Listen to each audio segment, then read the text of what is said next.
What is up, everybody? Welcome back to Behind the Kit. I'm so excited for today's episode because we are sitting down with a very, very good close personal friend of mine, Mr. David Nestor.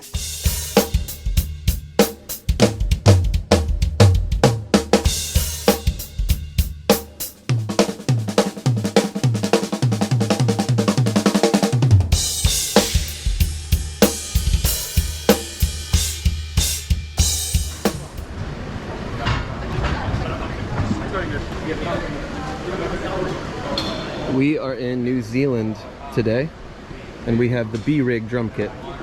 This is a reference series Music City custom kit.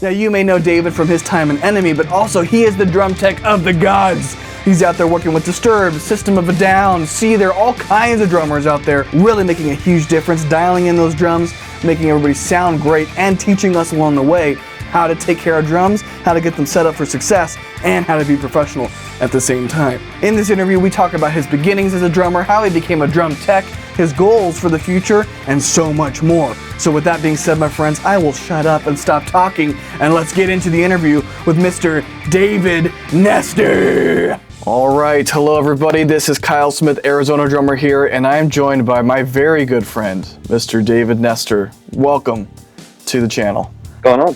What's going on? I'm so excited you're here, man. We've been talking about doing this for like months at this point. I'm just happy because, again, for those who maybe don't know, David and I have known each other for a long time. I mean, now, gosh, over at least over a year, and we actually became friends. We met at the Disturbed and Daughtry show. We both auditioned for the Daughtry gig, and then now we've hung out a few times. And again, I consider you actually one of my closest friends in the industry. So I'm just happy to have you here on the channel and finally get to sit down and talk. Awesome. Well, we're just going to jump in because, again, we've known each other a long time, but something I ask everybody on this, and we've never talked about this, is what got you into the drums in the first place? Like, what was it? Like, where did you start with the instrument? Oh, man. It definitely wasn't a traditional way. My family had a lot of music in their background, mostly like church music. So it was a lot of piano and singing, and both my brothers play guitar, and everybody on my mom's side, they're all involved in churches and worship and some aspect of worship, but there were never any drummers. So one of the reasons I did it was because of that, because it was almost like they wanted to do a family band at these family reunions, and nobody played drums. Like, everyone either played piano, guitar, or sang, or a combination of both, or all three. So I was kind of like the odd one out, because I quit doing piano lessons when I was a kid because I just wanted to be outside. And I didn't realize the benefit of having that as a structure for learning music over the years and learning new instruments. But in any case, it was definitely something that my family needed. We didn't have any drummers. So I was like, okay, cool, I guess I'll try the drums. It started a little bit. Family couldn't afford to buy a kit for me. And eventually, when I was like 14, I think 13 or 14, my parents bought me a First Act drum kit, if you know anything about that brand. It was the cheapest drum kit you could buy, and it was like Walmart or something. Loved my parents to death, and they were trying, but I was embarrassed by how cheap it was, so I put it in my closet and I didn't play it. Fast forward to when I started working around 14 or 15, riding bikes to work in my hometown, building up enough money that I could actually, or saving up enough that I could actually buy my own kit. Got one around 15 or 16, started delivering pizzas, bought like a legitimate EDP drum kit that actually sounded really good. It was a secondhand kit, but I was stoked on it. So in any case, started with the family doing music or whatever, no drummers around, to also following a lot of my friends in local bands. I would just go to their shows and sell merch or help them load in and kind of just learn by watching all of them. And eventually was practicing 2 or 3 hours a day when I was 15 or 16. and eventually got into a band with some of the guys that I would go watch their bands play. So we started a new band. They're like, well, Dave actually is getting pretty solid. Let's see if he can play drums in our band, and it worked out. So that's basically it. Didn't do marching band, didn't do lessons, didn't do orchestra. Part of me wishes I had, but I think everyone's journey it's important, because all the aspects of how I got to where I'm at are there for a reason, right? So no regrets, but definitely would have loved to have the marching band experience. A lot of my friends did it, and they said it was awesome. But so yeah, just started in local bands and playing in church, like with my family. That's awesome. Yeah, it's I didn't know that, and it's funny because a little bit similar. You know, I think I did marching band for a day. Is always my joke. Like they were like, hold your sticks this way and play what everybody else is playing, and I'm like, hell no. But then you see.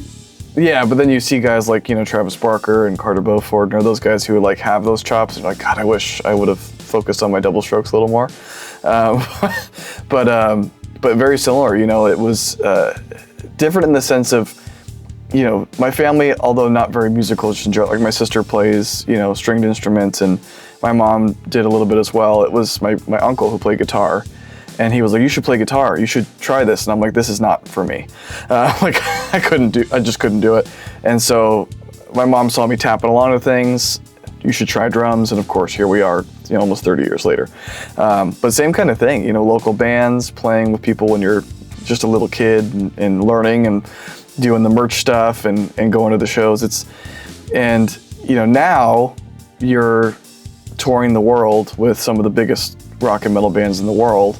But was there like a moment when you were in the early drumming years, whether it's playing with the bands or whatever it is, that kind of clicked and you're like, you know what, I know I started this to kind of be that drummer for my family, but now like this is the only thing I could see myself doing for the rest of my life? I would have never guessed, not even close, especially when you are brought up in a traditional home, like a lot of Americans are.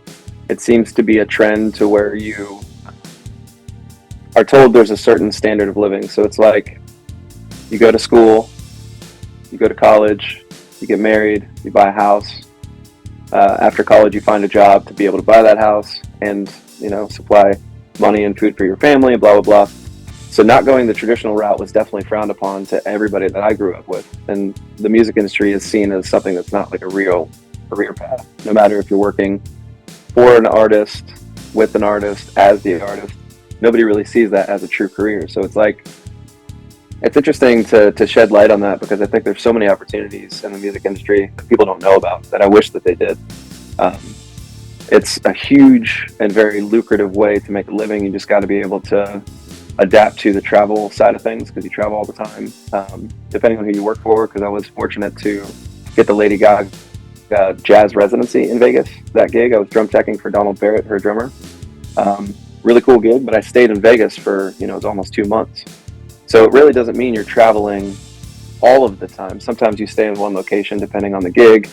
Sometimes you tour 4 or 5 months out of the year, sometimes 10, 12 months out of the year. So really, it ebbs and flows, and it's a different kind of career path, but there's so many opportunities. I hope eventually, whether it's myself and friends or someone who's done it much longer than I have, decide to either do a documentary or a show. And I know there has been some, but not really that dive into the depths of the music industry and the different aspects of it and how many opportunities there are for people. That would be really cool. But no, I would have never guessed that I'd be working for System of a Down and Disturbed and all these bands that I listened to growing up. The drum nerd in me, when I started playing drums, I was very fascinated by the tuning of things, by the different hardware you could get, the different drum heads, the different cymbals. So diving into the nerd side of it really has been beneficial. Yeah, I mean, I think, I can't remember, I think it might have been Brandon Buckley, but one of the interviews we did, we were like, hey, all of us drummers have an affliction. Like, we're sick. We are obsessed with our instrument. We want to build it. We want to break it down. We want to try new things. We want to tune it different. Like, if you're nerding, one of my favorite things about playing the drums is the customizability of it, and like the fact that you can nerd out and get different sounds and different tones and just with different heads or different sticks. I saw the video you posted today about the big fat snare drum how that maybe impacts the sound of the drum versus whether it's dampening it, changing the tonality, all the different kind of benefits you can get from trying new things. And so, you have been everywhere. You've pretty much seen everything. In my opinion, you are like the drum tech of the world, in the sense of, I know I just dropped the big sauce, but in the sense of just I've seen you work, and you take it very seriously. You're very good at what you do. Doesn't matter what gig you're on. Doesn't matter what band you're supporting. Like, you know how to make the drums sound incredible. You know how to make them set up and look good. Again, I got to sit behind Mike's Disturbed kits, so I've seen the work firsthand. What's something about being a drum tech, though, that most people maybe wouldn't expect or maybe understand about what that level of professionalism requires? First of all, thank you. I appreciate that. I've heard that from multiple people, and it's still hard for me to accept those compliments. And it's only because I look up to so many techs. I could name a ton of them. Jimmy has been with Lars from Metallica for so long. Looking up to him because he's done it, and he had great advice when I did the Greta Van Fleet gig because we did shows together. Lucky to meet him and work with that cat. But also Mark Bennett, who's also worked for Korn and a bunch of others. Great drum tech, another guy I look up to. He's been doing it longer than I have. Fortunate to be able to exchange gigs with him. So I've reached a level to the people that I respect, which is really crazy to think about. But thank you for that. I still know that there's a lot to learn. There's a lot that I could develop even more on. But when it comes to getting to this level and what professionalism looks like, man, it's a lot more simple than you'd think. Showing up on time is huge. And they always say if you're on time, you're late. If you're 15 minutes early, you're on time. That's an industry thing. Being able to adapt to any kind of weather or culture, because we do travel the world doing this. There's language barriers left and right. Thank God for Google Translate. It helps a ton if you don't know the foreign language. Because we just finished a Europe tour. So even if you do know a couple languages like we are required to learn in school, most people don't know 12 or 15. And we went to so many different countries. Sometimes that's how many you would need to know. So technology has been a huge help. I couldn't imagine being an older roadie or tech working professionally at this level and then not having a way to translate things like back in the day, unless they had a translator with you. But showing up on time is important. Saying yes to every gig, whether you want to or not. If you're available, you should do it if you're trying to learn in advance. I said yes to so many gigs over the last few years that I'm happy to finally be able to take a step back and work on my own projects, work in my own studio, with my own bands, and still have time and the ability to budget my time to be able to have more home time and less road time. So I've gotten to that point, which is something I never thought I'd be able to do either, because it's not for the weary. Most of the time you got to tour at least 8 to 10 months out of the year to be able to make ends meet. But yeah, super thankful. But I think showing up on time, saying yes to every gig, learning to adapt for every drummer or every guitar player, every bass player, every keyboard player, whatever backline situation you're looking at. I've been fortunate to work with some really, really cool drummers, but I've also been able to learn from drummers that are harder to work for, whether they're more picky or personalities don't line up. You still have to get the gig done. So being malleable is important. Go up on time, say yes to all the gigs, being able to adapt and change to whoever you're working for, learn how to tune whatever instrument you're working on, but specifically since we're talking drums. Every room is different, every climate is different. You got to learn how to tune per show. And I know that sounds crazy, but you said you saw the post I made earlier with the snare drum thing. So I don't know if you saw the comment, but Ashton Parsons, he was monitor guy for Disturbed for a long time. We worked together on that gig, and he's a drummer as well. Can play everything, but mostly a drummer when it comes to playing instruments. And he doesn't like the muffling of the drum because it chokes it. But there's a good aspect of that you have to keep in mind is I work with the front of house and the monitor engineers. Whether we butt heads or not, hopefully we still come out with a good product at the end. So whether I like it more muffled or not, as long as they're happy out front and with the in-ears or whatever the wedges are, whatever, That's kind of the whole goal. So that's another thing, is like working with your team to make the audio look and sound as best as possible is huge. So like, if you don't have the proper sound team, using muffling for drums is one of the things I was trying to point out. It's like my band ENMY, which we'll talk about more in a bit too, we're on a lower scale. So I'm working for these pretty good sized bands in the industry, which is great. Super thankful. But my band is still working our way up. So we're way down here, still doing the van and trailer thing, small club tours, 200 cap rooms sometimes. And I don't have the luxury of having a monitor engineer. And sometimes I don't even have the luxury of having our own front of house. So I have to adapt to the room and to where I'm at. If I know, which I've experienced this, no offense to some of the front of house engineers in some of these small clubs, but they have to deal with new bands almost every weekend or whatever, however often they do shows. And I know for a fact that they're not EQing my drums, they're just miking it and turning it up. So if I have a controlled sound the way that I think our record sounds, which is how I use the big fat snare drum ring for, because our record did have a lot of EQ on the snare, and so if I can make that sound before it even hits the mic that's similar to that audio, I know it's going to sound like that out front. So if I don't have the luxury of somebody being able to EQ the high end out of a snare, I'm going to muffle it a bit so I know for sure it sounds good, at least just acoustically. Because then if you have somebody that doesn't care about the EQ, just plugging in and miking, then I know it's still going to sound good, or at least controlled. So yeah, I know we're going deep into all kinds of stuff, but yeah, show up on time, say yes to all the gigs, learn how to tune per room, be adaptable, malleable, whatever. And you should be able to keep going with gigs. But a lot of my friends are like, man, I want to be on a tour bus. How can I make this a living? And I've had a lot of people ask me how to become a drum tech. You just got to go find a band to work for and start doing it that way, or join a local union and be a stagehand. It's a good way to start.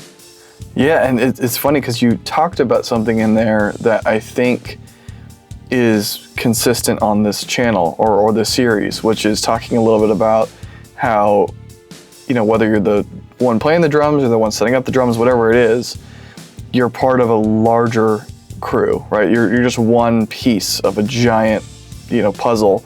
And especially when it comes to a live performance, like the end result is the performance, right? Like that is, and everybody's working towards making that the best they possibly can. So to your point, having that awareness of like the front of house mix, or whether you have your own that travels with you, or you're just going to, I'm not going to name that club, but I'll just say Club X, that's gonna just turn your drums up.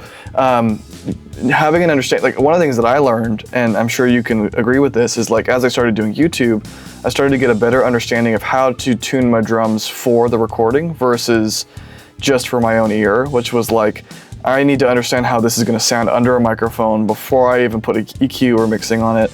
So that one, it'll save me time, but then two, like it helps train your ear a little bit, because in the room it might sound kind of dead, or maybe it might sound sometimes my toms sound kind of flat because I have all this like muffling on the walls and stuff. But in the recording underneath the mics, it sounds unreal, which is why you might choose coated heads for a studio or clear heads for live, or whatever sound you're going for. So I think that having that awareness and that perspective of like, it's not just about the one thing, it's about the whole that I think contributes to the overall performance, which again is the end goal. And so I think that's a huge piece that can, especially for newer bands, newer drummers, it could be hard to understand that you're part of something and it's not just about your part, if that makes sense. Mm-hmm. Yeah, it's humbling. That's why I brought up Ashton being on. Shout out to Ashton. I think he's good at what he does. He definitely has taught me a lot on different tuning techniques. Same with Blair, who took his place in the Disturbed camp as our monitor engineer. Really talented cats. I think Ashton is with, unless he's bouncing around, I'm pretty sure he's doing front of house for Cage the Elephant now. So in my opinion, that's a step up from being a monitor engineer and going to a front of house gig where you're doing the whole thing, out front in arenas and stadiums. So happy for him. Miss working with him, but it's good that we butted heads on things because it made us both think outside the box. Because if you always agree and you're always just passive and you don't actually have an opinion on it, in my opinion, there's no learning piece there, Yeah, and that's where the value comes, to your point. Like, yeah, I mean, I love that he has a lot of experience, more experience than I do as a technician on the road. Um, but it's good to have everybody chiming in, because I know he didn't always agree with our front of house, but they worked together to make it happen. So they would disagree on certain mics and tuning techniques or mic placements and stuff, but for the most part they agreed. But it was cool to kind of hear their dynamic back and forth, like, but I think we should do it because of this reason. And then the other guy will be like, oh, well, I didn't even think about it in that aspect. So it's definitely a way to learn. So dude, if you don't use criticism, hopefully constructive criticism, as a learning tool, then what's the point, you know? So I think that's another way I've been able to advance, is I'm easy to work with. And I know that there's a million ways to skin a cat. My technique might not be the way somebody else does it, but the end result is there, and it's been working for me. So, I mean, there's something to be said about that too. Not in a cocky way, I'm just saying. Well, absolutely. Yeah, and absolutely. And I think innovation is the name of our industry. You know, it's, if we're not constantly trying new things or pushing the boundaries, again, like, if shows stayed this, or performances stayed the same forever, people will eventually get bored. It'll be wash, rinse, repeat. Like, you have to be innovating, trying new things, and there's always easier, better ways to do things, especially when you have a kit like Mike's, which is 2 kits, you know, 100 drums, 100 cymbals, mics everywhere, cool, you know, motocross type drum rack. Like, you've got to think efficiently, or else you're going to be sitting there all day setting that thing up. But I think that's a good segue. I have a couple more questions for you about being a drum tech, just because you are, like I said, I think the gold standard for what that looks like. And that's coming from personal experience, because I've seen your work and been backstage with you. But then we'll get into ENMY and talk about your band. But you know, you've worked with, you mentioned a couple of them, but so many artists all around the world. In your mind, you know, what separates a good drummer from a tour-ready drummer, somebody who understands the road, understands, you know, what's needed from them at that level? Specifically, kind of from your perspective as somebody who's supported these guys, again, in many different bands. I mean, a lot of times, are you saying like a solid drummer who doesn't know about how to tour? Like, what's the difference between that and a touring drummer? Essentially. So in other words, somebody who's just good at the drums versus somebody who understands what's required to be a good touring drummer, somebody who's doing this for a living. Gotcha. Man. So obviously, I think, do you know who Stan Bicknell is? Yeah, I know Stan really well. Really good New Zealand cat. I think he's New Zealand, right? Really good drummer. In any case, actually, I think it was today or yesterday, he just posted something that said it was on the same realm of what you're asking. So, like, there is something to be said about good drummers, whether it's natural talent from all these young drummers I've seen online that are like 10 years old playing like Avenged Sevenfold or Slipknot and stuff. Really cool that that's a thing, obviously. And prodigies are just, it's insane to me that you can develop that much technique at such a young age. But with that being said, touring is not something like, how do I explain it? You can learn drums in a basement, whether you have a teacher or YouTube or Drumeo or any of the tools we have nowadays, which there's tons of, which is awesome. You could have a great teacher. I know Tony Roaster Jr. was taught by, who was his teacher? It doesn't matter. He was taught by some of the greats, right? So that's why he became one of the best drummers out there, in my opinion. He was an amazing drummer, still is. I just don't know who he plays for now. But in any case, you could be an amazing drummer and have no idea how to tour. And you can't really teach the touring side of things like you can drums or being able to play an instrument. So, like, there are no lessons for tour. I think the only way to really learn is by doing it. So you can be a prodigy, start from 2 years old and be able to play everything that anyone's ever written on the drums by 12, like Eloy Casagrande or any of the other guys that have been insanely good even at that young age, right? But that doesn't mean you should take them on tour the next day. Number one, they're young, which means they're probably not ready to tour. I started touring when I was 19 or 20, something like that, but I wasn't a drummer and I was working with. I sold merch. It was with the Devil Wears Prada. It was like the first tour I ever did on the bus. Their merch guy quit, and they needed somebody from the Dayton area as well. So I grew up with those cats, and tons of experience. I was so green I know I frustrated some of the band members because of how green I was, and I get that. So apologize to Jeremy and some of the people I didn't get along with from that band. And rest in peace, Dan. We didn't get along great during the first tour I did with them, but we became better friends afterwards, which is really interesting. And he taught me a lot, so I appreciate him and miss him. But it's something to be said about people just jumping in a van and trailer. Like, they are learning so much that eventually, if they get a chance to be on a bus or just fly to all the shows or whatever it may be in a successful band, you earn those stripes, but you learned how to do it. You learn not to pack too many clothes. You learn to bring just the right amount of toiletries, not too many, not too much.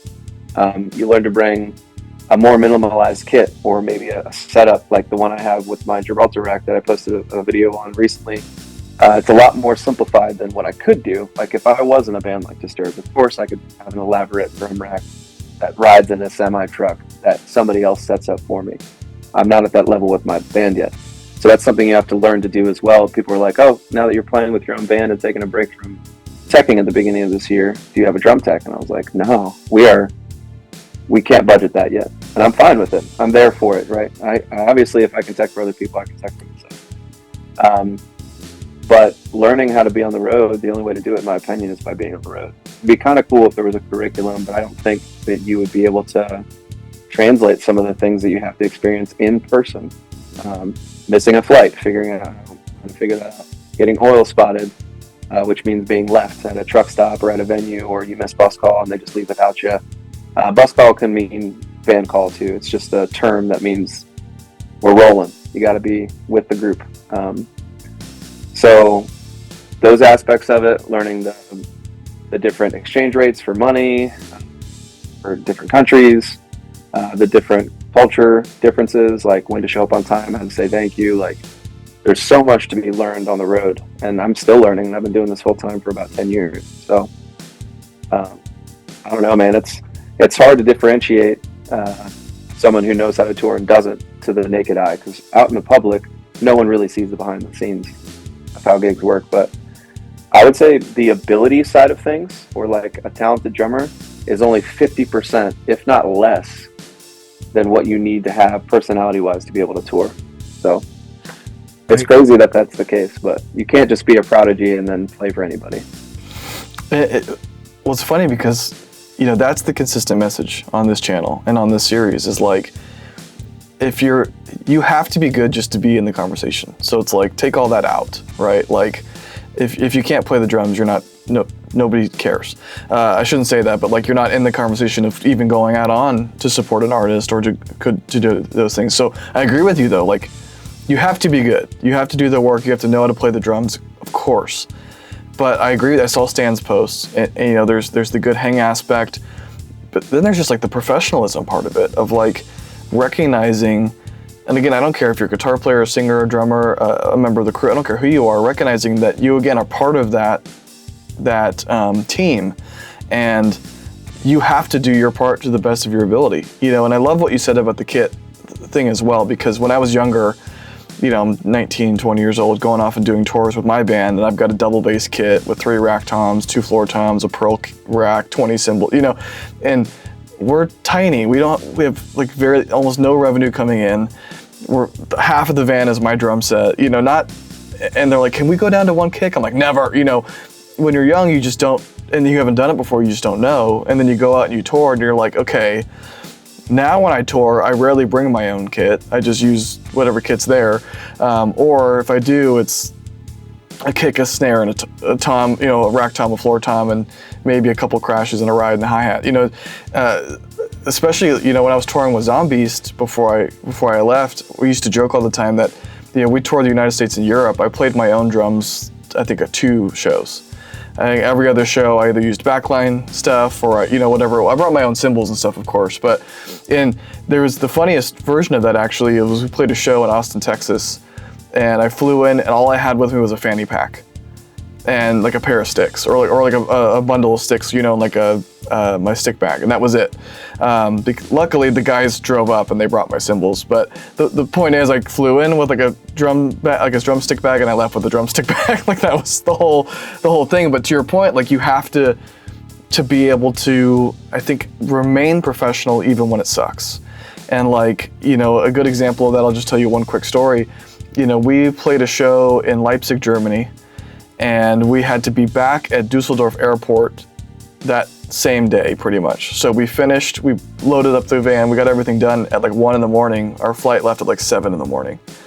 So we had to drive all the way across Germany to catch the flight in order to get home. And by the way, during that flight, they lost my snare drum. I had to file a claim. Like, it becomes a whole thing, right? But like, if you don't know and you haven't experienced it, like, it's hard to stay professional in those scenarios. And remember though, that it's like, you know, like when I found out they lost my snare drum, it was when I was flying into Germany. I'm like, well, I'm just gonna have to rent one and we'll figure it out, you know? And it's just, because at the end of the day, it's about the performance, it's about the crew. And so I'm just curious, in your perspective or in your experience, what's like the worst thing that has happened to you as a tech? Whether it's like stuff not showing up or stuff breaking, like what's like a moment that pops into your mind where you're like almost shit your pants because you're like, holy shit, what am I gonna do here? I have a perfect one. So in 2021, when music started to come back after the pandemic, at least live shows, I mean, obviously people were doing live streams and stuff, but I'd worked for Manson before COVID happened, and then he got canceled and management and everyone dropped him.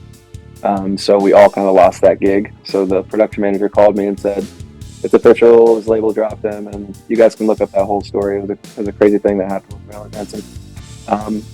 In any case, the next gig I got was doing playback and drum teching for Korn, and I did 2 or 3 festivals with them before we came into rehearsal in West Palm. We had rented a space down there to set everything up, and then we were going into the amphitheater. I think it's Samara Bank. I think it was the West Palm amphitheater.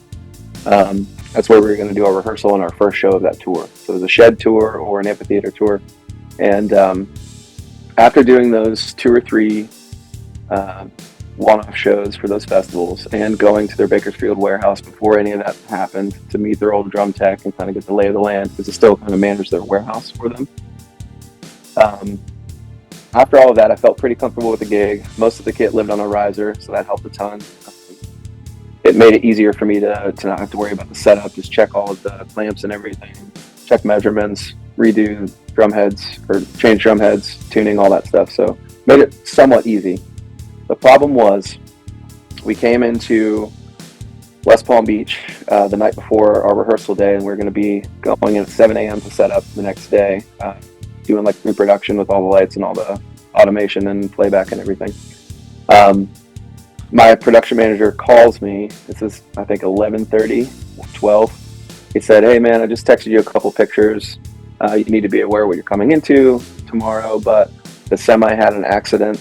Everyone was okay, but the majority of the gear that was damaged were the drums. And unfortunately, one of the drums had a hole about that big because the drum rack bar kind of just stabbed into it. It's where the spur was, so like where the 4 spur screw holes were. It just punctured that hole completely out of the drum, and there was cracks around it because it was all acrylic, because he was using the Crystal Beats kit, but it was like 2 24 by 24 inch kicks. And if you know anything about drums, that's completely custom, because that's huge. So that was one of the kick drums. The second kick drum only had a couple cracks in it, but one was about 1.5 feet long. And it did crack like 2 where the spurs were. So the impact must have hit where the spurs were, and then some of the rack bars completely bent to a V. So I had to replace 4 or 5 clamps, a couple rack bars. And because it was right after COVID, we were still wearing masks at all these shows, and we were setting up and doing whatever. To give you an idea of the time frame. Everyone, even Pearl, was like way back ordered on their stock because of COVID, and surprisingly people were ordering a bunch of gear, but production shut down. So it was like they were sold a bunch of stuff, but they weren't producing. So it's like whenever I called them to find out if they could get me what I needed last minute, they couldn't because it was custom sizes. So I ended up calling, I think it's RCI, or a different company that does acrylic drum shells. Did everything we could to try to find out what we could do. We couldn't find anything that was going to work. So got a couple ideas from local stagehands in West Palm. Thank God they gave me this idea. We called up this windshield repair company for boats, so boat windshields. It's all plexiglass or all acrylic like the drums were made out of. We took both kick drums to them. They did this like plastic welding or whatever on it and fixed both kick drums before the band came in or whatever. And the one kick drum that was less damaged is what we used, because he actually has a dummy kick. So he uses a double pedal. I think he's gone through his kit multiple times, but he has a double pedal for his right kick and his left one's a dummy. So we always had a Kelly shoe set up in it, and it was tuned, ready just in case something happened. We'd switch out the kick drum. So we did. We switched out the kick drums. So the right one was the less damaged, because that was the worst damaged one during the wreck. And we used that cracked, glued together kick drum, and I had these little tiny chunks of acrylic that I glued to the outside of it, almost pulling it together like a stitch. So you know how they have that little stuffed animal that has stitches on it? Horn does. It's like one of their things. Their kick drums look that way because I had all these stitches on them with these acrylic chunks. And we used that for 3 or 4 weeks before we finally got 2 kick drums that still weren't the right sizes. So we finished the whole tour with 2 cracked kick drums. One was dummy, but still. So like that was a nightmare, dude. Coming into my first official tour with Korn, and there was a semi-accident, and the only damaged gear was mine.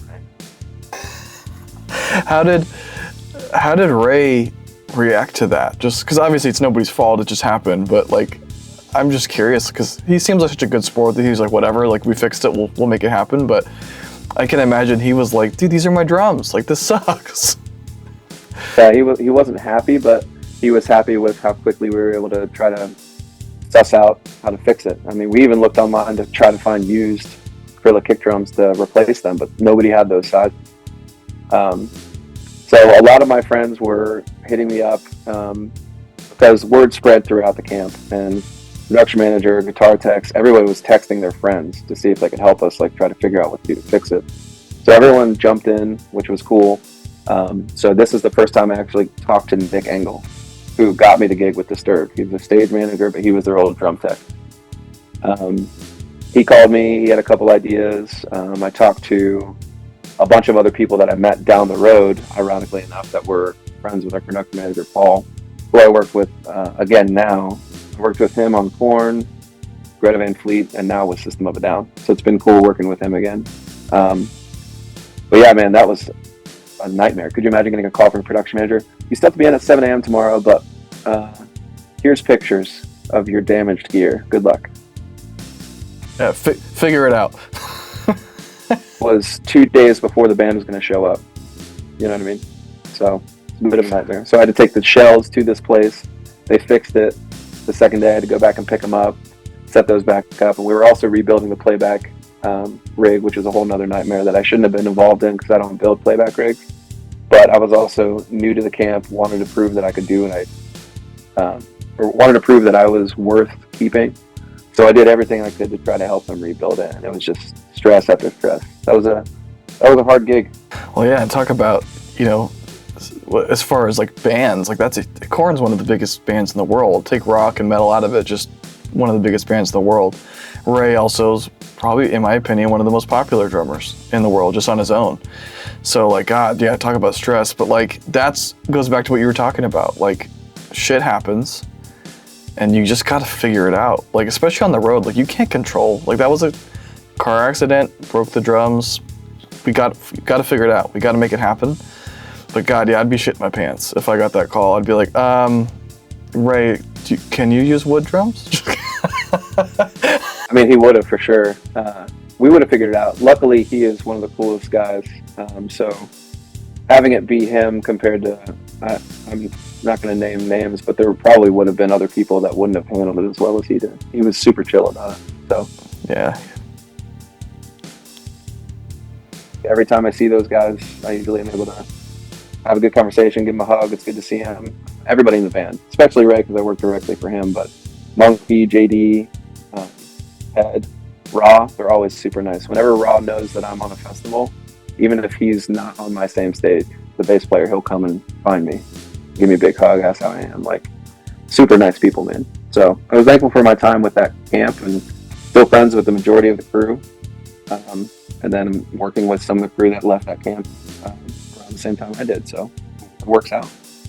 That's awesome. And I will say, like, that's one of the things I love about our industry, especially at that level, you know, the Korns, the Disturbs, like everybody's a family, everybody loves each other, and like it is like a little bit of a reunion anytime there's a tour. You know, I went and met a lot of those guys for the first time when I came and saw you at Disturbed, and I'm still friends with, well, obviously all the Daughtry guys because of the experience, but everybody, you know, that I met that day, I'm still friends with them, and it's, everybody's, again, supportive, and it you know, like you said, we're gonna talk about ENMY right now, but like you said, like when you're kind of touring or doing it on your own, and it's like every day is a challenge, and there's a little bit of a, there's always competition, but it's a little bit more dog eat dog when you're trying to build yourself up. When you're already established, it's like everything, you know, everybody kind of knows each other already, everybody supports each other, everybody's kind of been out on the road with each other for years. So it's a reunion versus, you know, some of the competition that you have when you're trying to kind of make it with your own band. Not to say that support's not there, but it's just a little bit different. And I'm curious, so like, let's segue into that. Let's talk about ENMY, because I want to make sure we shine a light on the band, because I didn't know I was a fan of ENMY until I met you and kind of put two and two together. Well, and I'll say it this way, because I had heard the songs like with WWE and like online, and like so I knew of the band, but I didn't know you were in it. And then once I put those things together, and I was like, okay, I really need to just sit down and like listen. And I was like, holy shit, these guys are awesome. And I know you and I talked about this a little bit, but just for the listeners, like, how did you get on board with ENMY? Like, what was that like, the audition process and joining the band and all of that? Well, thank you for checking it out. I was a fan before I joined. I thought they had a lot of potential. They are another Dayton, Cincinnati area band. So a couple of the guys are from Northern Kentucky, which is basically Cincinnati. And a couple of the guys, the old drummer and the current original bass player, are from the Xenia area, which is near Dayton, Ohio. So because of some being in Kentucky, some being in Dayton, the middle ground was Cincinnati. That's why the band is based out of Cincinnati. But nobody technically lives in Cincy. In any case, I went to a few shows before Carrie and I moved to Tennessee. And then we actually would come back and visit, and when we were home, we got to see them a couple times as well. They opened for Seven Dust, and they did a couple other local shows. So we would go and support them because I knew them from the local music scene growing up. So Brady, the singer, had been in a few bands that my old bands had played with, same with Trevor, the bass player, and Kevin, the drummer. So Kevin played in some of Brady's bands, some of Trevor's bands, and then Trevor and Brady were in a band together too. And then Mike, the guy who kind of started everything and already had some of the songs written for ENMY, he manages the band. He's the guy that does everything basically. Met with Brady, and then they started to talk about writing music together. And he was more of a Northern Kentucky cover band that didn't really do a lot of local original stuff, at least not yet. And then they started writing together, and they brought Trev and Kevin in, and they started playing. And then COVID hit, so it was like right before COVID is when they released their first song. And then they kept putting out music and putting out music videos while they were allowed to or able to. And then when 21 came around, they started playing more shows again, but they all had families, so they didn't want to tour just yet. They weren't signed or anything. They didn't really have any booking agents that were looking at them. So they just kept writing music and putting things out, and they started to build a pretty good following, at least on the streaming side of things. Still working on their YouTube, or our YouTube, and other platforms, but man, Spotify and Apple, we just kind of took off. For a band that doesn't tour, we have a pretty good following. But Kevin left the band in 22, and they almost broke up. So when I stopped playing drums for Aaron Lewis, because that's another thing that I did for a bit, Aaron from Stained, I played his country project for all of 22, so it was like April through October. We just toured 3 or 4 shows, if not 5 shows a week that whole time. So it was like 6 or 7 months straight of touring, but it was weekend warrior stuff. So we would either fly to a show, or a bus would take us, or the bus would meet us when we'd fly in, or whatever, and then we'd fly home. So I was home 2 or 3 days out of the week the entire year. It was crazy. There was only a couple 2 or 3 week chunks where I was out that whole time, but the country style of things is a little bit different. In any case, when Kevin left and the guys were discouraged, they hit me up to see if I knew any local drummers, because I have a huge network of drummers and drum techs. So I gave them a few names of the guys in the local area I knew that were solid dudes, solid drummers, and none of them really worked the way they wanted and didn't really have the flow they wanted behind the kit, I guess. So I joked with Brady about joining the singer. And then he called me back a bit later after they tried some guys out, and he was like, do you actually want to play with us? Because we would love that. And I was like, well, I still tour because I'm a full-time tech currently, but my passion is drumming. So yeah, I would love to play with you guys if we can work it out with my touring schedule. And so that's kind of how it happened. I sent a couple videos of me playing, but because of my reputation with them, knowing them from the local scene, and the videos they had seen me put out until I joined their band and the live videos of band, even though it was more low key, I still had, I guess, what they wanted when it came to a live drummer. So it worked out really well. We started rehearsing together, and then in between tour dates with Disturbed in 23, I really started to push ENMY, or not push ENMY, but put more time into ENMY. So we did music videos, we were putting out more music, we worked out a record deal we fixed, and then we ended up getting with Dynamic Talent. They're doing a lot of our booking now. So we're working on a lot of cool things in the background, and we're hoping to keep touring. So we have our first tour in January. It's our tour. We did jump on a tour for like 5 dates last year, but I don't think that really counts. So yeah, man, I mean, it's been wild being the second drummer, but still having like quite a bit of say when it comes to a lot of our choices, which is cool. I'm trying to use my influence in the industry to help the band, not hinder it, because I want it to be successful. But I'm also trying to stay in my lane since I'm the new guy, so it's a hard balance. Yeah, and I was gonna be that guy and be like, yeah, you guys have a tour, you're not coming to Phoenix. I'm like, what the hell? How am I supposed to see my friend if you don't come to Phoenix? Not that tour. Okay. We're working on it. We hope to be doing more West Coast and like Pacific Northwest and like kind of hitting the central states as well, because we haven't gone out there. But we have a couple of possible opportunities we got our names in the hat for later in the year. But once again, I still have to balance it because I have any of the System of a Down dates. I'll be doing those next year. That's awesome. You know me, I'll support you with everything you've got going on. So if you come to Phoenix, or I think you have a show in California, if I'm not mistaken, or it's that might not be California, but it's somewhere close enough to, it was Texas, I think, close enough to me that I can come see you, which I would love to do, because again, anytime I can see you and we can have a beer, it's always a good time. So I'm gonna come see you for sure on that tour. Well, the Sick New World shows, one's in Vegas, one's in Dallas. That's what I was thinking of. Okay, Vegas. Yeah, because Vegas is like a 4-hour drive for me. So I'm gonna come up and see you, because I've never seen you play. I've only ever, we've hung out together. Oh, that's System is okay. Either way, I'm gonna come see you. Unless something crazy happens where ENMY gets added to the show, which I think by now it's probably too last minute for that. But I mean, we're kind of the band. We haven't made it to the point where they're booking us for big festivals like every year, because we did do Ladder last year, Louder Than Life, which was great. We have some that I can't announce yet that we're doing this year. So we are working our way up to a level where they're actually hopefully going to start booking us for all of those festivals. But we're also the band where they'll call us if somebody drops off. So we're still working our way up, and I'm hoping if something happens with any bands in Sick New World that we have the ear of the booking agent, and I think we do. But if you're smart in the music world, you're not going to drop that festival, because it's pretty good size. So unless something crazy happens to where a band can't play it for like an emergency or something, we're probably not going to be on it.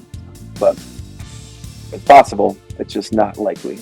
To your point, like the band is at a place, and I've seen the videos. Again, I haven't seen you play live in person, which is why I want to come. But the stage presence is there. The vocals are killer. The songs are catchy. Like, there's power, there's presence. You guys put on a great show. I had the Spotify up earlier.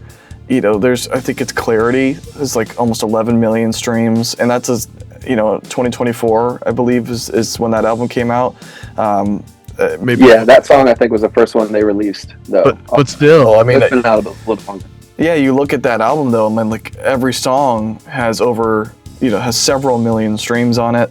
Like, and then you guys just released Incomplete as well, which was awesome, by the way. I didn't get a chance to tell you that. Backstreet Boys cover. I know, dude. It was so good. I remember looking at the art, and I was like, this is perfect, because it's just capturing that 1999, perfect aesthetic. But honestly, dude, it was killer. It was so good. And so, thank you, man. I think Brady killed it. Brady did a great job, and Mike did most of the production on that too. So. Yeah, dude, it sounds really good. So what's exciting you the most about ENMY right now? You know, obviously there's touring on the horizon. Put out this awesome new Backstreet Boys cover. Like, what's in your mind of like the things that you can share? I'm so excited and looking forward to these things. We are working on a new record with the same two guys that we had worked with in the past, John Eberhard from Prevail and Nick Matskows. So Nick will be doing the majority of the mixing and mastering.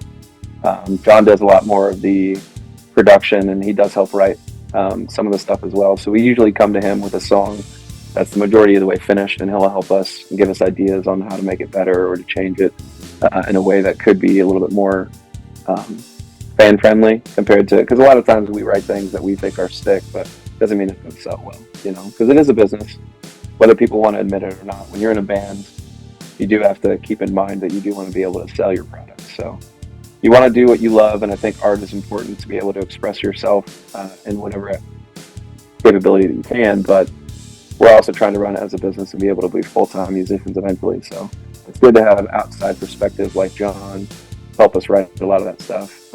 And most bands nowadays are doing co-writes, or people write songs for them or whatever. So it's been cool to work with him. So we're going to start over the next couple of days. We've already been working with him a bit, but next couple of days we're going to be doing more, which is great.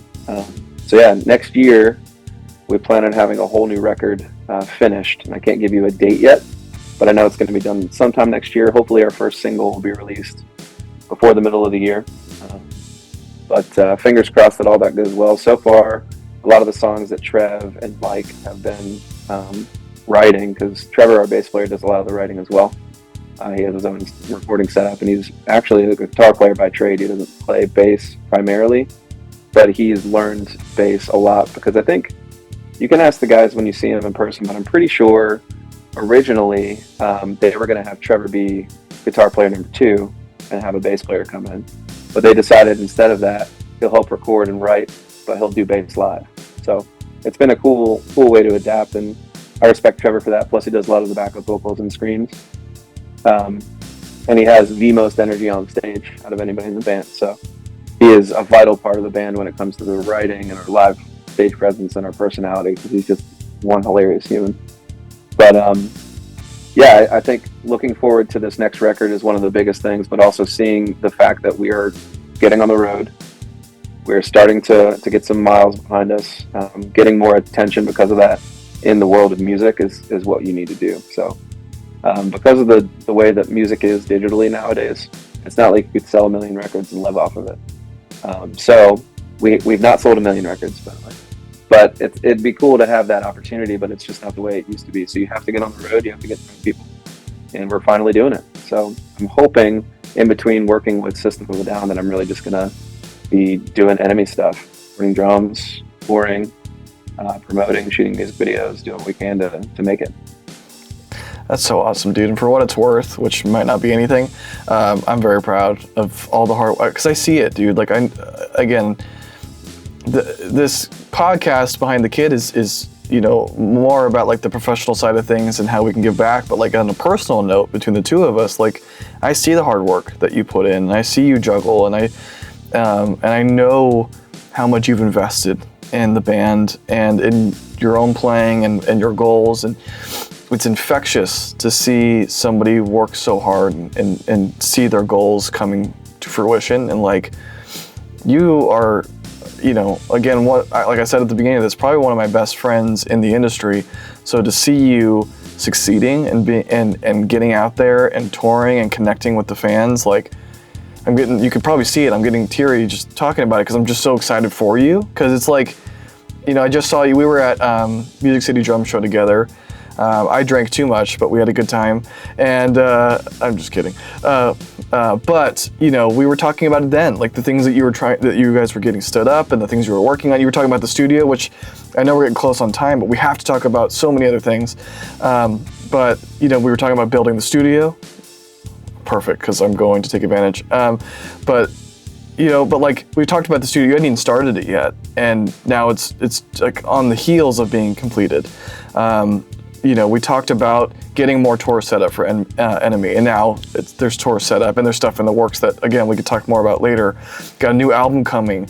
You had just finished up Disturbed, or no, you were just getting ready to do Disturbed overseas. Now you're back, you're doing all the awesome System of a Down. So you're just churning, dude. And like, it's so much fun. Yeah, it's just so much fun to watch. Because again, you know me, even though I'm mostly in the YouTube digital space, like I'm doing the same thing. I'm churning. So like to see you, like your goals coming to fruition, it's like the most inspiring thing because you deserve it. And it just makes me, anyway, I'm gonna get emotional. I'm gonna get back on track. I just had to say that. No, I appreciate that. I mean, I think there's something to be said about all the time being put in, I know they say Nashville's like a 10-year town. And a lot of times when you look at somebody's professional life, they say it takes 20 years to become a professional at anything. And I think a lot of those things are probably true. I took a long break, which I told you some of my story. I started touring at 18, 19, quit touring completely at 21, took a 6-year break, worked construction, was married. That didn't work out. As soon as I was done with that marriage and that job, because I got laid off from that job, a lot of things kind of were sparking in my brain, like, okay, maybe I chose the wrong path, which is okay. Don't beat yourself up, but figure it out. So I was like, music. It's always going to be coming back to music. So I was fortunate that All That Remains needed a drum tech when they did, because if you get divorced in August and you're on tour in September with a completely different career path, like that, I got very, very lucky in that aspect for sure. And then, yeah, I've just learned since. So All That Remains, first band I ever teched for. Still friends with all those guys to this day. We don't talk as much as we used to because we all get busy with our lives. But if I see them, we always give, a loving embrace, and hopefully they're doing well and we catch up. So it's really, really cool to see that they're still going and doing what they're doing. But yeah, hard work does pay off, but you can't stop though. That's the thing that I try to reiterate to a lot of people. The relationships I've been able to build because of me teching are why I'm where I'm at with my endorsement companies. It's why I'm where I'm at with my playing, because I've learned from everyone that I've teched for new techniques, new practice routines. Don't be so in your head about things. It's actually think less, act more, because once you get to a certain level of playing or teching, like I said before, only so many ways to skin a cat. There's only so many ways to tune a drum, right? You can use a drum dial, you can use those tune dials, you can do it by ear. I'm always by ear. I get judged for that sometimes, but if I have a good front of house and modern engineer and a great drummer that I work for, which most of the time, everybody I've worked for, that's been the case, then we're a winning team. And why, there's nothing wrong with that. So like, I appreciate the compliments, but I'm not done, So I try, I do appreciate it. And my girl, she always says, make sure that you take a chance to step back and revel in it, at least enjoy some aspects of it. And I have, the last few shows I did with System, those 6 shows we did, selling out stadiums with Korn, Deftones, and Avenged Sevenfold, like, such great memories. I know a lot of the different people that work for those bands, and it's like a summer camp, like you talked about, the festival. Seeing all my old friends again. And I was able to sound check in a stadium, brand new Yamaha drums for John, you know what I mean? Like, those kinds of things are huge. And I don't take any of it for granted at all. But I also know that I'm not done. So it's good to be proud and thankful for where you're at in life or what you've been able to accomplish, but also know that it wasn't just because of you. I've had great teams around me and good people that have shown me the way, Absolutely. And it's, it's that support, which, by the way, I know your partner, she's the freaking best. But yeah, she's great, and you guys are great. But yeah, I couldn't agree with you more. And to your point, like, not to do a hard segue, but to go back into ENMY, which is like where you're putting a lot of your focus right now, yeah, there it is. I love that drum head so much. But yeah, I just made that through Evans, by the way. I don't know if you guys knew that, but you can make custom drum heads on the D'Addario website. Yeah, it looks awesome. I remember you and I talked about it the other day. It just looks so clean. But in your opinion, so like, obviously you've got a lot that's going on with ENMY, a lot of things that you're focusing on, a lot of things that you're building there. We talked about what's kind of exciting you the most, how you got on board with them. Talking about that drum set actually right behind you, I know that's your live setup, but like, how did you kind of, and you talked about the companies you endorsed, but like, how did you kind of, especially you literally touch, feel, see, hear every company out there, you know, how did you land on those beautiful Mapex drums? Obviously, we're both Sabian boys, so that goes without saying. But I think we're both Vader boys too, so again, that goes without saying. And we're both Evans guys, so But again, for the audience, how did you kind of land on the setup? And we talked even about that before when it comes to like touring and how you have to think that way. So I will be quiet, but how did you kind of land on the setup that you did when it comes to playing live? So I was with, when I first got the gig in Lewis, I was playing Spawn Drums, a small company out of California. They make great products. Shout out to Brian Spawn. And my time there was great. I had 2 or 3 kits, I think. None were built from scratch, so I never actually did a full custom build with him before I went to Mapex. But I still have one of his kits. It's like this tiny, like pocket drum kit. It's like an 18-inch. It's got these. So it's like a 4-inch rack tom all out with black hardware. They look really great and they sound really good. It's all North American maple. But in any case, when I was going to the Aaron Lewis camp, I had started to gain a little bit of attention because that was a pretty good sized gig. And so endorsement companies want you to play in front of big crowds. That's how they make their money, right? So you're going to play, and if it looks and sounds good, which hopefully they do, the people in the crowd would be like, man, if there's a drummer in the crowd, they'd be like, I'm going to buy that kit, or I need to find out about those drums or whatever. And that's how they advertise until they get it. Or you can do videos for them, and you should if they're giving you gear or a discount or whatever. But Mark Bennett, fellow drum tech, I mentioned his name earlier, he actually stepped down from teching for a little while and became the artist relations for Mapex.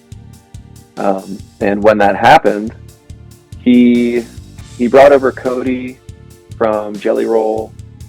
He had Alex Roman from Fame on Fire and a few other drummers. He recruited a bunch of people.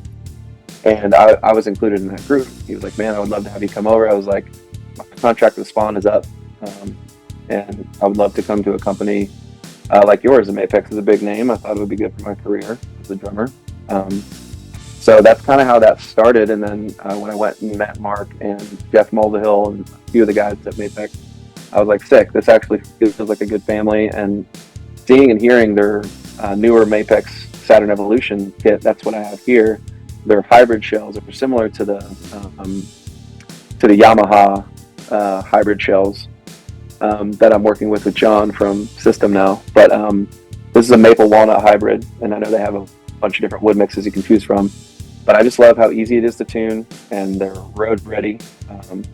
They've been with me for a while, so I use the same white kit with Aaron Lewis for I think the last 5 shows I played with Aaron. So I got the kit very last minute, but I wanted to push it through. I was like, man, I really want to use these drums live now that I'm signed with Mapex or whatever.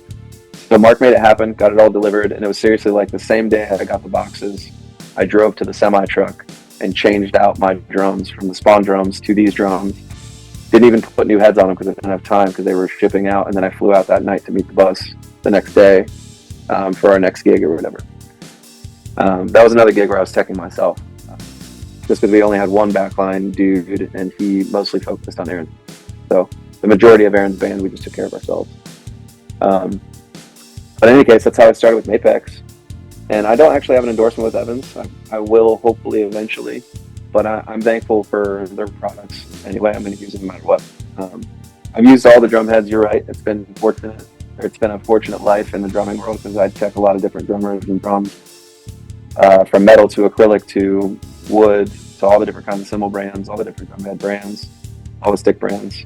So because of that experience, I'm a little biased, and I think that's okay. So yeah, Vader has become my favorite, and so Chad from Vader, I worked with him for years ordering sticks for Stain, for Disturbed, and other artists. And he was like, man, it'd be great if you would come on board with us. And I was like, what do you mean? He was like, I know you play and your band's like doing pretty well. We'd love for you to be an endorsed artist. I was like, never know it was an option. Let's go. Same thing with Sabian. Chris Stanky from Sabian saw that I made a video with Tech Cymbals, which is the same company as Spawn Drum. So he was like, I'd love for you to come over to our team. I was like, what are you talking about? And I was like, I never thought it would be an option, and I never want to bug my artist relations reps for the artists that I work for, because I feel like that's like a cheap way of getting an endorsement. But the fact that everyone that has endorsed me has asked me to do it, I never reached out to them. In my opinion, that kind of speaks that the relationships are there, that my playing with ENMY and my playing in general is working. So I never thought I would have a stick endorsement this quickly, or drums or cymbals or whatever, but like, I'm so thankful. And yeah, Mapex has been great. I don't know what my next kit's going to be, but I'm going to keep using this one for ENMY Live. And I do have their Saturn series, which is an Inner 5 walnut that I use for some of my recording stuff. So once we're done doing rehearsal and stuff, I always set up the other Saturn kit to record, and then just use this, keep using that for live stuff. But because we're demoing for the new album, I'm setting up my live rig, because that's what I'll play live with ENMY. So I want to get the same format and the same drums. I mean, that makes sense to me. So yeah, just recently, let me grab them. I don't know if you saw, but I finally got my first pair of signature sticks. Finally came in the mail, so I finally got signature drumsticks, dude. Oh, nice. I did see that. Hell yeah. The logo is coming off because I've been playing them, because these are all chopped up. But yeah, so I got the ENMY logo and then my signature on there. And like, even just that little bit of a win is like, for me, it's huge. For other people, like, oh, who cares? I'm like, I do. I think it's awesome. That is awesome. I remember when I did the European tour, they printed me some zombie sticks, and I was like, this is the coolest moment of my entire life. Yeah, man. It's the little things, you know, so I'm thankful for it. But yeah, the relationships I've built in Gibraltar, I just signed with them. Thank you to Travis at Gibraltar. So it's been cool, because if you think about it, who knows the gear better than the drum tech? I mean, I'm not insulting any drummer by any means, but I've had drummers be like, what are these drum shells again? Or what's the size of my drumsticks? Or do we use those drum heads? Like, they sometimes don't even know what they use gear-wise. So like, obviously the tech has to be well-versed on all of it. So I think that's why I've gone with the company I've gone with, is because they've held up over time to be some of the best in the world. That's awesome. Yeah, and I think, you said something too that I think is really important, which is endorsements. Again, I think that's a question everybody has at every different level, especially if they don't fully understand one, or have had one, or have even had the conversation about it. And it's like, to your point, the purpose of an endorsement is to support the drummer in a way that they can also drive sales and revenue, and there's got to be eyes and ears on whatever that thing is, and a lot of them, So, to your point, but you could do that anywhere, right? So you could choose any stick company, you could choose any drum company, you could choose all that stuff. What it boils down to really are the relationships, and I'm saying this, I'm sure you've experienced this too, but where I've been partnered with a company and it just didn't make sense because the relationships weren't there, and I didn't see longevity there, we didn't really get along, so I moved somewhere else. Or it could be does the product serve your needs? And so I'll use this as a really quick example, and then we can shift over to the studio stuff. But like, I was endorsed with SJC for a while, probably some of the best made drums in the country. They're made right here in Massachusetts. They sound incredible. They're fully custom. They look incredible. Oh my God, like SJC, I cannot say enough good things about them. But it just boiled down to, if I'm on tour, or if I needed something for an album, or I needed something for whatever I was doing, the lead time was 6 to 8 months to get anything I needed over to me, which again, it's custom. So like, they build it for you. It's going to be high quality, but I'm like, I need something like in 6 days, not 6 months. Now, anything custom is going to take a long time, but like, I can buy any, Mapex, I got Pearl behind me, other dudes do DW, whatever. I can get that stuff sometimes overnight if I need to. And so it's got to work best for you. It's got to be what feels right to you. To your point, those are road tested. Everywhere you go, they tune up easy, they sound great, they set up really easily, they look awesome. The company has you have a great relationship with the company. So it's like all of those things, it goes back to like being good at the drums is just a piece of being a hired drummer. Same thing with endorsement. Being a good product is only a piece of it. It's all the other stuff that goes along with it. And then also from the company's perspective, can you help me get eyes and ears on my stuff? And I think a lot of people think an endorsement, and again, this could be something that gets some hate in the comments, but I think it's easy to think an endorsement is an entitlement of like, I'm really good, so I deserve it. And it's like, it doesn't really matter if you're the best drummer in the world. I've seen some of the best drummers in the world play on the shittiest drum sets. It's about, what can you do for each other? It's mutually beneficial. And I say that as somebody who has made the mistake of reaching out to a company and saying like, hey, I've got 300 subscribers, maybe we could talk. And it's like, buddy, like, that's not going to happen. And now as I get bigger and more people reach out to me, I have to be more selective, to your point of like, does this make sense for me? And as somebody in your position who has seen and done it all, like, it makes sense that you would be extremely selective and be looking at things from a holistic point of view versus, to your point, like, ooh, this is just that company. Like, no, you know Vader's the most durable and they feel the best. Evans can tune up right, et cetera, et cetera. So I think it's important for people to consider that as they're going down that path, especially as you get bigger, and not to just jump at the first opportunity, because that's another mistake I made. I just kept jumping at any offer I got because I was so excited to get one. And then I'm like, ooh, this doesn't feel right. Does that make sense? That when I was younger. Yeah, I did that when I was younger. Because it was cool, the idea of having an endorsement or a custom kit completely built to your liking. But definitely, I mean, the more touring experience I get, the more I realize that having international support is like huge for bigger bands or bands that tour internationally. You don't have to be huge to tour internationally. But you have to have a name for yourself to be able to put people in seats and afford to be able to go overseas. It's not cheap. So having the ability to get the same Mapex kit I have here anywhere in the world without having to bring all my shells is amazing.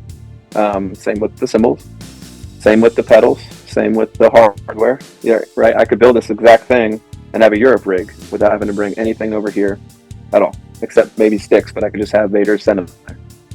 So there are so many benefits to having good support to anybody that's trying to make it in the industry. But I would say it's more important to focus on the instrument first, your relationship second, and endorsement companies way down the line. So a lot of my friends that are younger always ask like, man, I want to play Mapex. I'm like, cool, buy a Mapex kit. I still pay for my gear, by the way. It's just heavily discounted. So like, everyone thinks not everyone that is endorsed gets free stuff. If you're a big enough band, it makes sense because you're in front of more people, right? The chances of somebody buying a Mapex kit if I played in front of 20,000 people compared to 200 people, just do the math. Like, makes sense.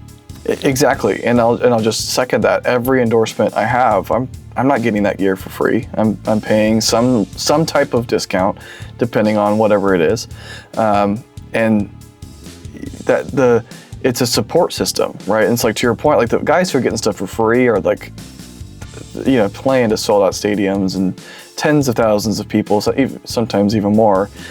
But it shouldn't, to your point, shouldn't be about that. I just did a video about why I switched back to Pearl. And in there I talked about, like, here is all the things I considered, but like endorsements shouldn't even be on your mind. Like, you shouldn't even be thinking about the brand partnership and what that means unless you're in a position to do that. You should be thinking about what feels the best to me and who do I have good relationships with, and then everything comes after that. Because you almost box yourself into a corner a little bit when, especially when brand becomes number one, and I've seen that too, where guys swear by a brand and then they they cut themselves off from everything else. And it's like, until you know what else is out there, like, again, it's instrument first, like you said, like what feels and sounds the best to you. And then you go from there. And yeah, I think having more experience, not to cut you off, but yeah, having more experience with more gear before you decide what company to go with. Don't just go with the first one that's going to give you a free snare or a big discount on a custom kit that looks really, really cool. Unless you just want to do that. I mean, everybody can do their own thing. I really, I can't tell you what to do, but I would say if you're trying to make it, the endorsement companies, in my opinion, aren't the reason why you're going to make it. They should be there to help you and for support. And obviously, it looks better on a resume to have full endorsement list if you are auditioning for a band.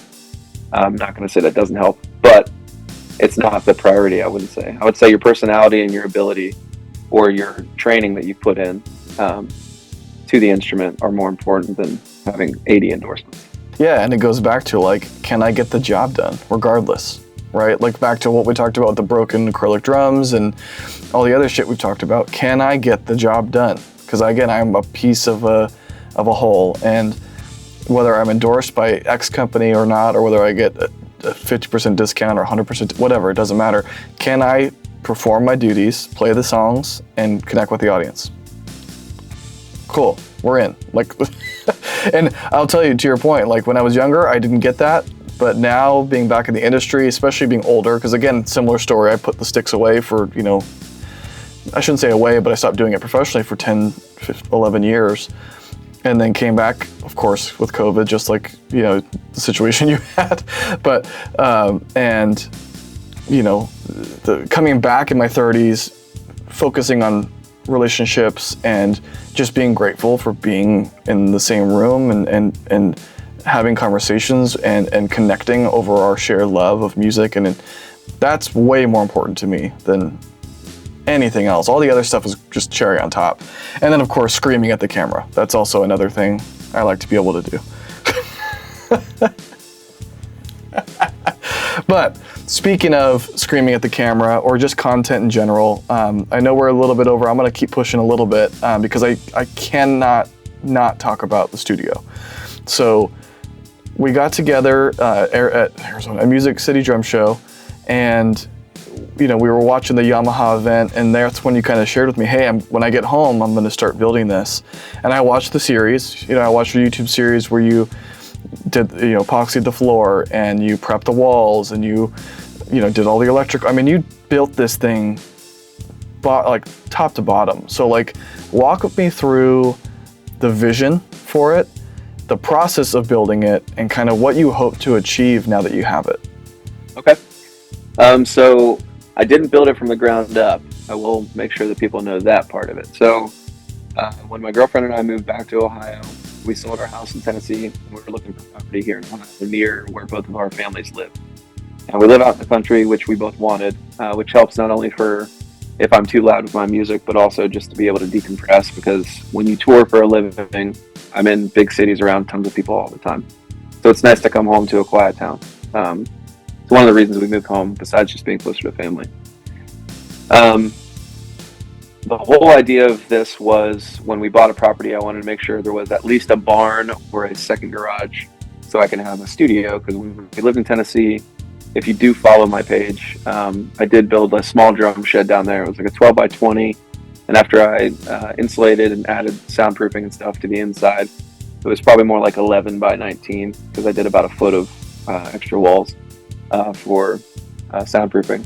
It's kind of what I did in here. So this second garage at the property we decided to buy, it's about 24 by 24 and 9-foot ceilings. So it's a pretty good size room. And it was just an empty garage that did have electric, but it just had the walls and the studs. It didn't have insulation or drywall or anything. So when I came in here, it was just concrete floor, still had the garage door opener, a couple of lights, and like, I think 6 outlets total, or actually 7, including one on the ceiling. So I didn't add any electrical, but I did add a split unit, which is on the wall for heat and air. And I did kind of board in the window, but it's temporary, so I can take it out if I want daylight and put it back in. But it's a completely soundproof panel, which is kind of cool. It's got like a foot lip around the outside, and then the inside is fully insulated like I did the rest of the entire room. So if you do want to check out the channel, it's just David Nestor Drums. I did a bunch of vlogs of it to kind of go through the whole process. So if you want to check it out in detail, you can. But to try to consolidate it into a short conversation, I did full rock wool insulation in all the walls, which is really good for fireproof, so soundproofing. After that, I did a vapor barrier on the whole thing, so ceiling and walls. I left the floor, and I was going to build a subfloor, but I'll tell you why I decided not to in a minute. So after I did that, I added hat channel, which added about 1 inch to 1.5 inches. It's almost like fairing strips, if you know what that is in the building world. So it's a good thing to hang if you're going to put drywall up or any sort of ceiling anywhere. People use fairing strips. It adds a little bit of a gap between the studs and the actual wall that you're going to see. But this actually added the 1 to 1.5 inches for air gap that actually has the sound escape and then hit another wall. So after doing research on how to build a studio, they say to build a wall in a wall. So this is my version of that. So I put the fairing strips on top of the vapor barrier, and then I added 1/2-inch OSB, which is just press board, on the whole thing except for the floor, so all 4 walls and the ceiling. And I did build a full new wall. I took out the garage door, opener, and we built a full wall with a 60-inch door. So if we do have, like, my band practices in here now, so any of our road gear, any road cases will fit through that door compared to the other band door, which is only like a 36. So that's the front, but that's still fully soundproof. Same way I built the rest of these walls. So you have your regular rock wool insulation, vapor barrier, your hat channel to make the extra gap, then you have your OSB board, and then I actually bought a whole skid of this asphalt soundproof board, 1/2-inch thick. They were doing a sale at this place, and they're normally $25 to $30 a board, and they sold it for $5 a board. So I said, I'll take the whole skid. I want the whole thing. I ended up, there's still left over in our garage, so that's another sale. So even though I did spend a lot of money on this place and did most of the labor myself, I was still pinching pennies to make like all of this happen, because it's been a long process and I'm still not done. So in any case, after that, if you can see the walls behind me, it's actually got 1/4-inch felt covering up all of those soundproof boards. So after that, I added some accent dampening, or not dampening, but I forget what they call those. Sorry, my mind just went blank. Just diffuser panels. So these are regular diffusing panels that have rock wool insulation in them, that have burlap wrapped on all of them, so you can see the few that are around me. Then I added accents on the wall, so that's all cedar wood, and all the trim is cedar wood on the bottom. And then you can see some of the floor, but that's a full epoxy floor on top of the concrete, because I was getting to the point where doing the floor I wanted to pay a contractor to do, and I ran into some budget issues because it's not cheap. So went back and forth and finally decided to just do the floor myself and do an epoxy, so there's still a lot of reflection with sound. And that's why I'm using the diffusing panels, and I'm going to be putting lattice on the ceiling to have help with the reflection and absorption. But I found that this room sounds very, very good right now, and I've already done a couple tracks for an artist out of New York, and he's super stoked with the tone of the drums and the way the room sounds, and I'm still dialing it in. So the fact that I already recorded something and it's a big deal. So that's basically it. I mean, I already changed the lights out once to track lighting, so I can direct where the light bulbs go, just because it's better for a studio and for filming. Besides that, I just put a desk in here. I have a couch. I have a bunch of posters I need to hang from tours and stuff.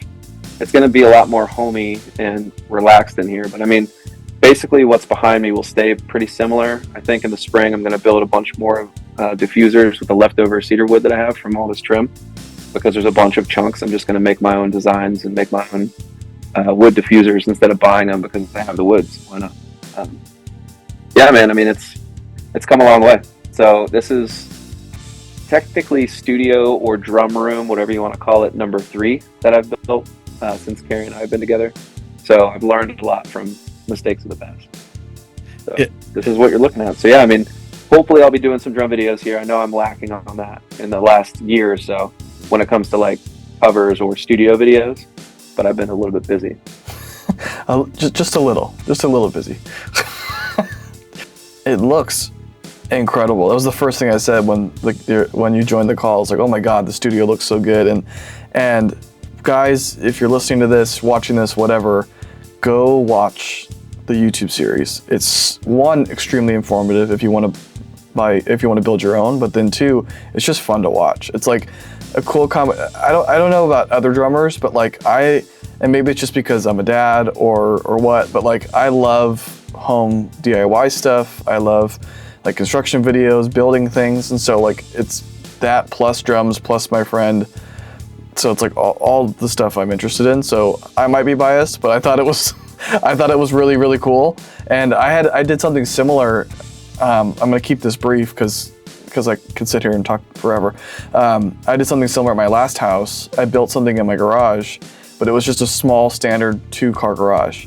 And my ex-wife at the time was like, you can only have a piece of that standard 2-car garage. So I think with the room, the external dimensions were 8 by 8 by 7 maybe. And so internal with all the, double layers of drywall, and yeah, I mean, it was like I would guess maybe 6x6, and at one point I had a double bass kit in there with, I mean, it was dumb. And I ended up putting like this gigantic portable AC unit in there, because I'm like, I'm in Arizona, so I'm like, and I'm in the garage. Like, it was, yeah, it might be soundproof or sound resistant, whatever, but it was not temperature proof. So it was not fun. But anyway, so but what people might not understand, which is again why they should absolutely go check out the video, is it's a ton of work to fight sound. And if you want to have, I'm very fortunate. My neighbors are cool. They don't complain. And then I also have, like, I'll get all my soundproof blankets. I'm in a bedroom. I've got stuff on the, there's carpet in here. I've got stuff on the floor. So like, it's not bad. But again, a lot of people can't, either they can't or they feel like they can't have a live kit in their house because of the sound. It's like, you can. It's going to cost a little bit of money. It's going to take a little bit of work, but you can do it yourself. And you can make it look really cool. And again, you pretty much give them a blueprint, especially, the fact that the power was already in there, like, that's awesome. But there are YouTube videos for that, even if you want to extend power to your garage or whatever. Fact of the matter is, it's just a really cool, useful tool. But then also on your YouTube channel, there's behind the scenes stuff on, the drum teching stuff you've done, on ENMY stuff. There's gear. There's cool videos of you tuning drums and setting up the disturb kit. There's a lot of really cool stuff on your YouTube channel. So like, if anybody wants to watch drums, which I think everybody listening to this does, go check out David, excuse me. I see Dave on the thing, but I call you David, so it's like throwing me off. You can call me Dave, it's all good. Yeah, I just like to So the only reason I did, no, you're fine. I mean, it's davidnestor.com is my website, but it's because Dave Nestor was taken. And then David Nestor Drums was what I had to do because Dave Nestor Drums was taken from somebody else, I guess. I don't know. But I go by Dave normally when it's just like friends hanging out. Oh, well, I've been calling you David this whole time like a total dick. Nah, you're fine. Still my name. I know. Still my name. All right, well, I will officially, as of this moment, it's recorded, switch to Dave. All right. YouTube channel, it definitely hasn't gone viral like others, but yeah, I appreciate it. If you guys want to check it out, ask me any questions. I'm an open book. Yeah, and again, fans of, Matt Horn, obviously, mutual friend of ours, just fans of drums, drumming, seeing what it's like at the professional level, you have to check out Dave's channel. And what I'll share as well is like, it's informative. So like, not to say that other people's channels aren't, of course, other people do, great content, but you don't just like do it and just show it. Like, you talk about why you're doing things a certain way and how you went about it. And it's really educational because, again, I think probably the number one comment I see on most drum videos is like, how did you tune your thing this way? Or how did you make it sound like that? Or how did you, whatever it is. And you go into detail on a lot of those things. And even like, I think on the Disturbed one, or one of them, I should say, where you're doing like every drum from 18 inches all the way up to 8 inches. And you're talking about how all of this is mounted to the kit. The mics are mounted except for this one because of this reason. And it's really, again, it's really informative for anybody who at any level of drumming has questions about that type of stuff. I think you do a really great job of going into that and showing it. And you're showing it at like the highest level. So again, there's just credibility there. And there's just a lot of value. So again, anybody listening, please check it out, because if you don't, you're just missing out. And like, you're gonna watch YouTube anyway, you might as well watch good stuff on YouTube. Let's jump in to the speed round, which the first one, I think, I'm just curious what you say. So what's a piece of gear that you will never tour without? And that could be either you touring or you teching, either one or both. But what's a piece of gear you just cannot leave home without? My in-ears. In-ear monitors. Yeah, and to your point though, like whether you're playing or even, a lot of people don't know this, but as a member of the crew, like you're listening to the set the whole time, so you know what's going on. I'm sure that your mix is pretty close, if not identical, to the drummer's mix, so you know what he or she is hearing, so you can support them and things like that. Okay. Yeah. Sorry, I keep going on mute, but that makes sense. Okay, next one. What is, and this might be tricky because we all have our favorites, but what is your favorite item on your drum set right now? It could be your snare drum, your cymbals, it could be something new, but what's the thing that every time you sit behind the kit right now, you're like, God, I just love hitting this thing? I would say, I love the snares that Mapex has. Their Black Panther series are great. So I've been alternating between their copper and scan-hammered brass snares. But I have a new stack from Sabian that I'm actually super stoked about. So I would say that's my new favorite right now is the stack. So I put it to the left of my hi-hat, and it's like a 10-inch mini China, like a 10-inch mini Holy China, and then an arrow splash, but it's like an arrow crash splash. So it's like 12 inch. So it's those two comboed together, and they sound great. I think that's the Monster Stack, I think it's, or something like that. I can't remember what it's called. But yeah, that thing is, I have a HHX Arrow Splash, 10 inches, and then a 12-inch Holy China behind me. So they're separate, they're not together, but kind of a similar vibe. Yeah, it is. It is the 12-inch Arrow and then the 10-inch Holy China. Those two stacked together. Sounds great. I love that. I love that combo. What is the most difficult ENMY song to play live? Ooh. Man, I would say Deceiver right off the bat, but it's only because I spice it up compared to the recording. I joined the band when they were halfway done with that. So they did have the drums almost basically finished, but they let me go in and change some of the fills and stuff. But I really kept the structure of the songs pretty much the same. So Deceiver was on their first album, their second one. So I would say old album, Deceiver, new album. I would say maybe On the Edge because it slows down a lot more than you think. So it's pretty dynamic. It's a fun song to play though.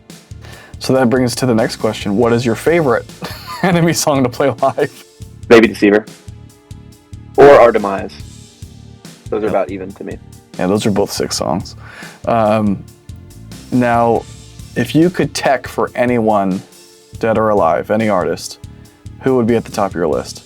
I would say probably Dave Grohl when Nirvana was around, because that'd be interesting to be a part of that. But then also Taylor Hawkins when he was around with Foo Fighters, because he was a beast, and I loved the Foo Fighters songs that he was involved in.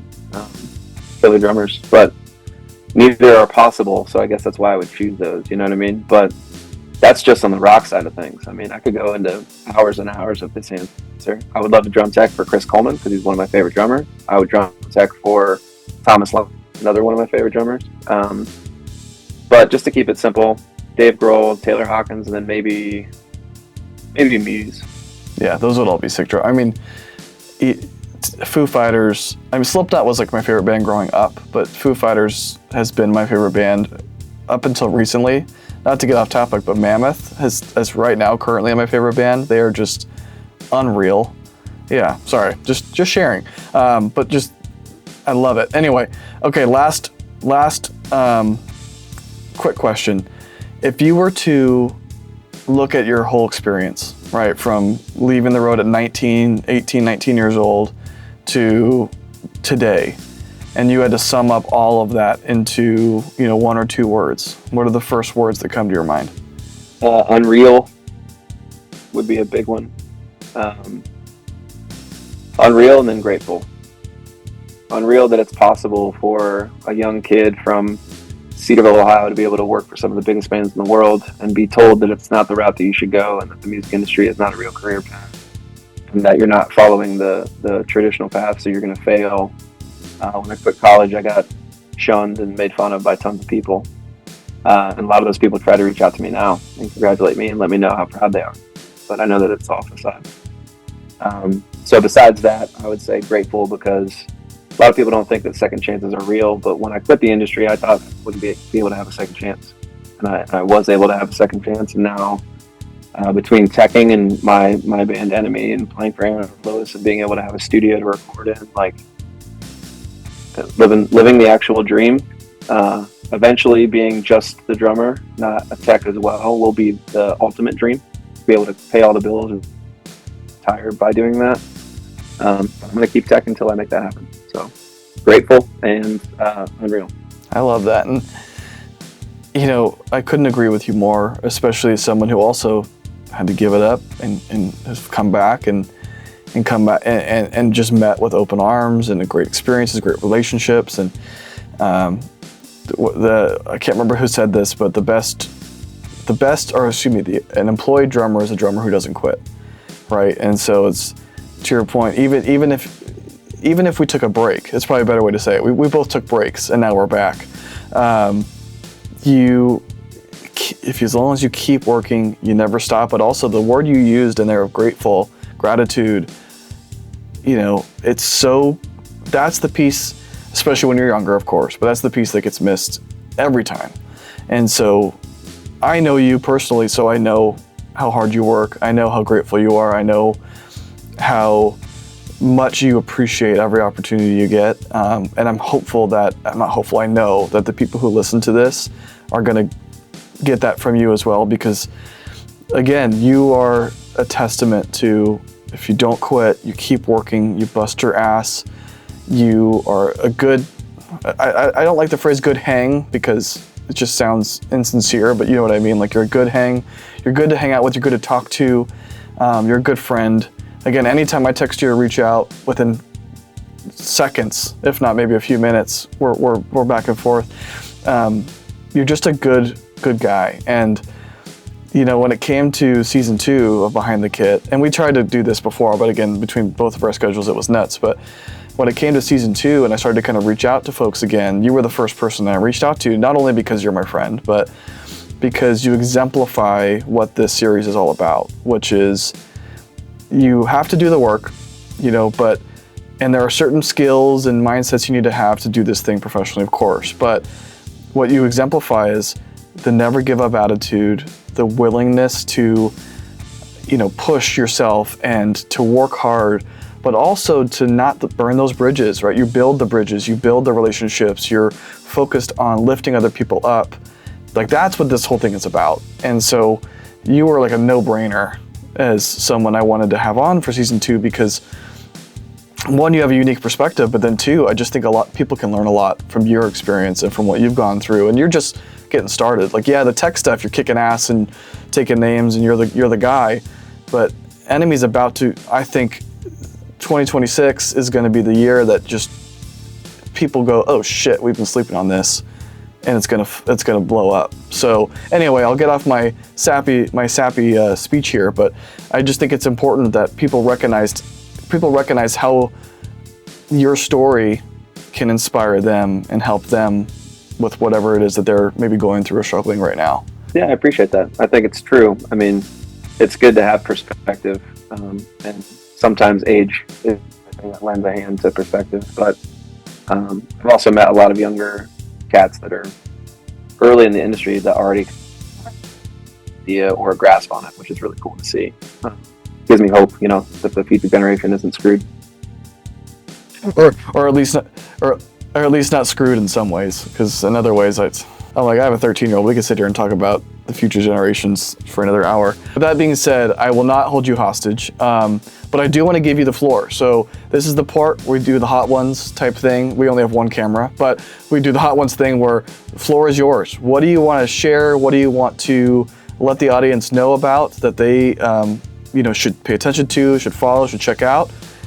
The floor is yours. Well, thank you again for having me on. I appreciate it. Hopefully people will check out the channel and see all the work went into the studio, and there'll be more videos because I'm not finished. I thought I finished it, but it'll always keep changing. I'm just glad that I have the space and the ability to do that. But as far as my future and what's coming up for me and ENMY, you can find on our website. So it's enemymusic.com. All of our tour dates are on there. A lot of our music videos. You can stream all of our music through there. A short bio. And if you don't check out just ENMY and you want to check out my stuff as well, or instead, if you're more of a drum person, David Nestor Drums on all the platforms. But ENMY has a tour coming up in January with Soft Spoken, and it's kind of like a co-headliner deal because those guys already tour a bit. We're still new to the touring side. And their guitar player helps manage us a bit. McTalent, who is the one that's been booking for our pool. In any case, that starts January 16th and goes to the end of the month. Mostly Florida and Texas states. There's some Alabama and Tennessee and then Indiana. So just check the website for all the different dates on there. But this is a quick one. We're playing, I think, 14 or 15 shows in the span of 2 to 2.5 weeks, so not really any days off. We're just getting out there and pumping it out. We have a couple festivals. Keep an eye out for those announcements. Say which ones yet, but they're massive and they're going to help our band hopefully in the future. Thankful to be able to be a part of those big festivals too. And we have a couple bids for tours coming up next year. So ENMY has a lot. So we're writing a new record. We're going to be releasing new music videos, going on tour, doing what we can to do some playthrough videos of the new songs in here in the studio. Looking forward to filming those. And then anything System of a Down next year, I'll be out there drum teching for John and working with those cats. So if you're going to be at any of the shows that System is playing, give me a shout and say hi. Not a lot of ability to like give people hit tours or anything backstage, but definitely willing to come out and say hi to people. I have a lot of friends that come to shows that at least come out and say hi in the least, even during busy days. We just try to keep the friendships there. So I think that's about it. Just keep an eye out for ENMY coming to your town. Hopefully I get to see you guys behind the kit with me playing, not just on the side of the kit watching someone else play, which I'm still thankful for. But you guys know the goal, and my dream is to be the full-time drummer. So I appreciate the support, and thanks for having me on, Kyle. Absolutely, and I'll say this, I'll have everything linked below. So guys, I'll make it easy. Just scroll down, click the links, go follow, go watch, listen, all of the above. And you know, if you can make it out to a show, do that as well. You know, again, live music is one of the things that keeps this whole thing alive. It's all about the connections, not just with each other, meaning from an instruments perspective, but also with the fans. That's why we do all of this. And so go watch the shows, go see ENMY, go see System of a Down, go hear Dave's incredible work with tuning the drums, setting up the drums. But also, guys, at the end of the day, Arizona Drummer is about supporting other drummers in our community.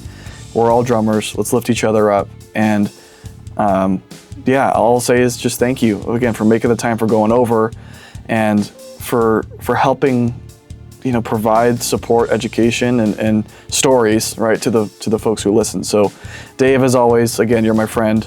But thank you for making the time. Yeah, of course, man. Appreciate you. Thanks, guys. I would heart you back, but I'm holding this microphone so you can actually hear me. So you know I love you, but I hope you have a great rest of your day, and thank you again, brother. I'll see you soon. All right, sounds good, man. Later, guys. See ya.